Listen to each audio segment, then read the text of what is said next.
Hello students, today we will read and understand the chapter The Third Level written by Jack Finney, and this is the first chapter of your supplementary book Vistas.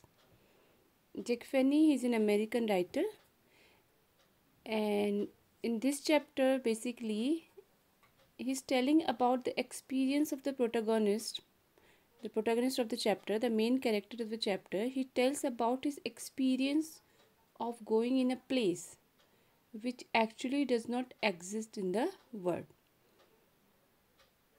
And when he tells to other people, it is very difficult for other people to believe it, because he has gone to the place where nobody has gone till now. And that place is known as Third Level, which is the title of the chapter. So let me start it. The president of the New York Central and the New York, New Haven and Hartford railroads will swear on a stack of timetables that there are only two. So he tells about the president of the New York Central and Hartford. They say that there are two levels, but I say there are three, because I have been on the third level of Grand Central Station. So both the presidents and other people, they say that in the Grand Central Station there are two levels, but he says there are three. Yes, I have taken the obvious step. I talked to a psychiatrist friend of mine. Among others, I told him about the third level at Grand Central Station. And he wants to tell, in the beginning of the chapter, he wants to tell that don't think that I am a mad person. Don't think I am insane. I am not telling any story also, because I have already been to my friend who is a psychiatrist, and I have told him about everything. So don't feel that I am telling this story is a fake story, but I have been to the third level. And he said it was a waking dream, wish fulfillment. He said I was unhappy. The psychiatrist said it is like your waking dream, or your wish, or you want to fulfill something. It's like that. He said I was unhappy, and he said I am not happy in my life. That made my wife kind of mad, but he explained that he meant the modern world is full of insecurity, fear, war, worry, and all of the rest of it, and that I just want to escape. According to the psychiatrist, his friend, he said that this world is full of problems, insecurity, war, worry, and so many ups and downs in the life, and maybe you are not happy because of that. That's why you want to escape. But they don't wander down into any third level at Grand Central Station. He said everybody I know wants to escape, but they don't wander down into any third level at Grand Central Station, because everybody nowadays in his life, they're insecure, they feel so many problems they have, but they don't want to escape like that. Only I had done that. But that's the reason, he said, and my friends all agreed. He said this is the reason I told to my friend, and they also agreed. Everything points to it. They claimed my stamp collecting, for example, there's a temporary refuse from the reality. My friend suggested that maybe you collect the stamps, because he has the habit of collecting stamps. Maybe that is also you are taking little bit escape from your real life, and you do that. Well, maybe, but my grandfather did not need any refuse from reality. Things were pretty nice and peaceful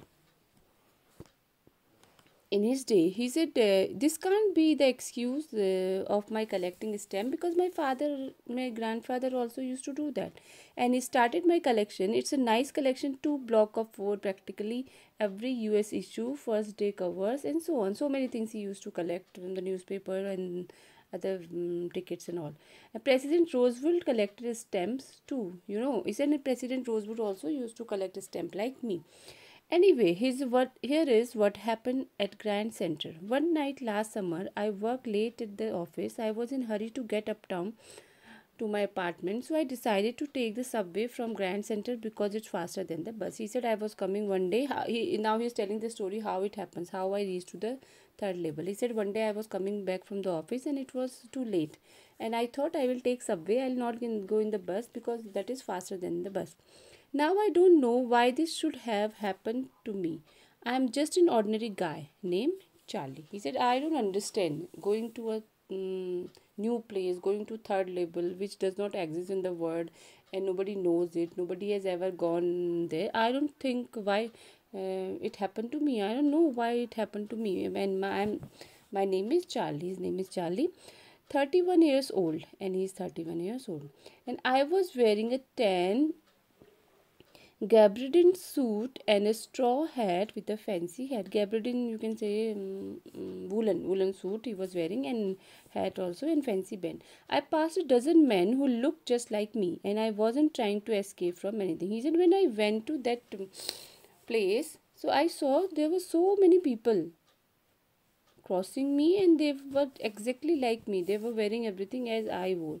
I just wanted to get home to Loisa, my wife. He said, I was walking from there and I saw so many people, dozens of people. They looked like me, but I was trying to escape and go fast because I want to meet my wife. I turned into Grand Center from Vanderbilt Avenue and went down the steps to the first level, where you take trains like the 20th century. He said, first I went to first level from where we take trains. Then I walked down another flight to the second level where the suburban trains leave from. He said, then I went to second level where suburban, you can say, the outskirts of that place. I went there and dug into an arched doorway heading for the subway. Then I went to the doorway which heads for the subway and got lost. And I got lost. I got confused and I got lost. That's easy to do. I have been in and out and of Grand Central hundreds of times, but I'm always bumping into new doorways and stairs and corridors that I have gone there so many times. More than hundreds of times I have gone there, but every time whenever I go, I am lost in staircase and corridors. Once I got into a tunnel about a mile long and came out in the lobby of the Rosewood Hotel. So he said, once I have gone to the long tunnel, and when I came out, I was in front of the hotel. Another time I came up in an office building on 46th Street, 3 blocks away. And next time, he's telling different time when he got confused and he reached to the different places. Sometimes I think Grand Center is growing like a tree, pushing out new corridors and staircase like roots. He said, sometime I think this Central Station, it is growing like a tree. Every time when I visit it, it has different corridors and new staircase and roots. There is probably a long tunnel that nobody knows about, feeling its way under the city right now. So he was saying that, just he said, whenever he goes to the Grand Center, he thinks that it is growing like a tree with new corridors, new staircase, and he thinks that there is a tunnel which nobody knows about in the city, on its way to Times Square and maybe another to Center Park. One is to Times Square, another one to Center Park. And maybe because for so many people through the years, Grand Central has been an exit. Maybe, he was not sure, but he was saying just maybe, because Grand Center has been an exit point for everybody, a way to escape. Maybe that's how the tunnel I got into. And maybe he was thinking that maybe this can be the reason how because it's so many corridors, so many doors and staircase, so that's why I got confused and I went to third level. But I never told my psychiatrist friend about that idea, but he has never discussed this to his friend. The corridor I was in began angling left and slanting downwards, and I thought that was wrong, and he was just angling left side and it was slightly downward side, and he thought it is something wrong there. But I kept on walking. All I could hear was the empty sound of my own footsteps, and I did not pass a soul. And when he was entering from there, he found it very strange because he could not see or he could not hear anybody else there other than his own footstep. Then I heard that sort of hollow roar ahead, that means open space and people talking. Then suddenly he heard when we have open space and that whatever we speak it echoes. So he thought so many people are there, those were talking. The tunnel turned sharp left, then it turned to left. I went down a short flight of stairs and came out on the third level at Grand Center Station. So that's how he reached to Grand Center Station's third level. For just a moment, I thought I was back on the second level. But he was thinking, no, I was in the second level, but I saw the room was smaller. But the room, comparatively, it was smaller than the second level. There were fewer ticket windows and train gates, and the information booth was there. Few windows were there, train gate was there, information booth. In the center was wooden, old looking, and it was looking very old.